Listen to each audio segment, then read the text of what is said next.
Hello everybody, Ben here, and today's layout update video number 9.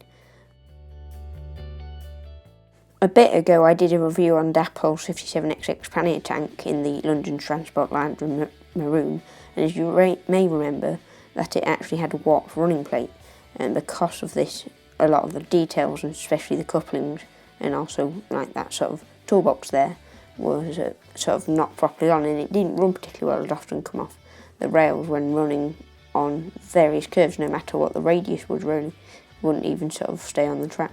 Because of this I sent it back, but eventually I got an email saying the replacement had a warped running plate and that Hattons hadn't had any more in stock, and that I could wait or I could just get a refund.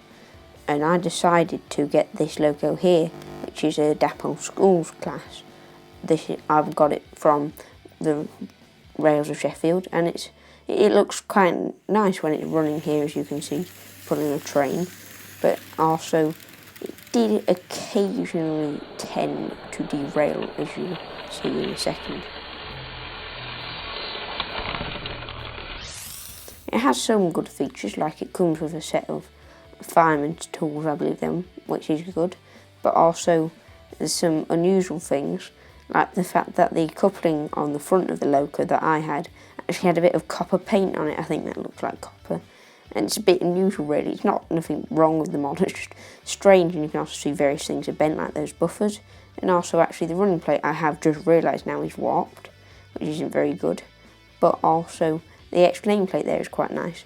But what I thought was going to be the problem was the drive shaft system, as last time I had one of these locos was a Dapol Britannia, and I'd had a few of these locos actually, but they all failed because of the drive shaft system, and that would always fail. I think one didn't have one from the straight out of the box, and that's why I haven't had one since a while, and that was probably 3 years ago maybe at this point, I don't know, and that's why I haven't really had any. If you look on my latest video about sort of my locomotive collection, I haven't had it. I didn't have any of the Dapol tender locos. Now it's that drive shaft system that always caused the problem.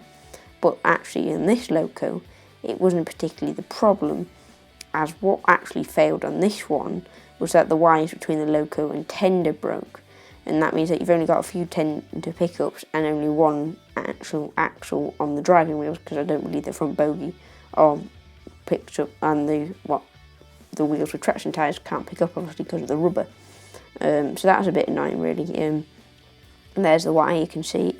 It means that there's only actually one wire between the loco and tender. It means only one side of the actual pickups can pick up.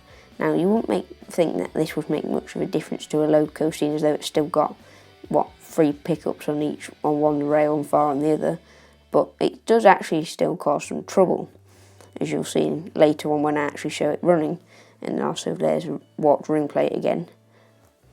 In my opinion, I don't think it's necessarily a good loco to buy. I don't particularly like the Dapol tender drive shaft system. I prefer, say, like the normal system of having the loco body moving the loco, or at least it being in the tender, which isn't necessarily as good.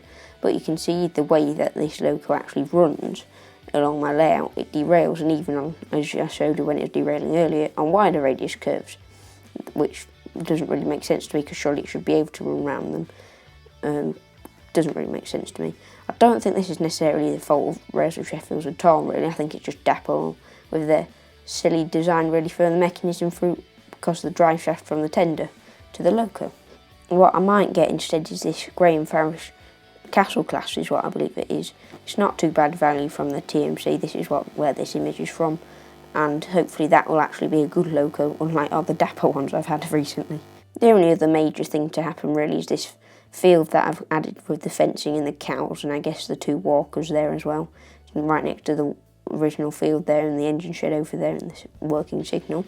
I did this a bit ago, and the only real difference is that this field, the path here has been painted, and also this cow has fallen over, and I'm going to keep it like that, though I don't think it's going to rain on the layout, because it's the only one out of the whole field that isn't fallen over.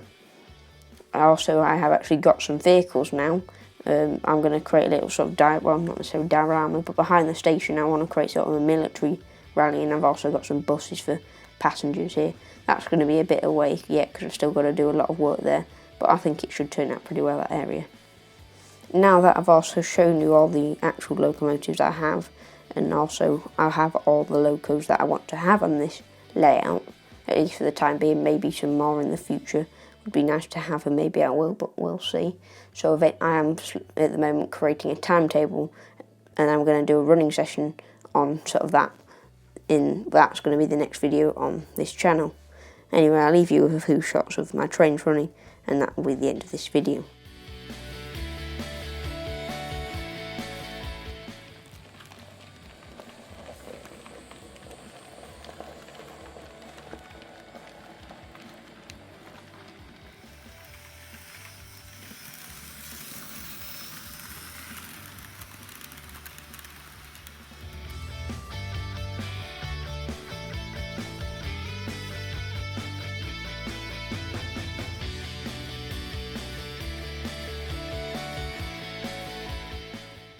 Thank you for watching this video by me. Please like and subscribe, and leave a comment below with some video ideas or feedback.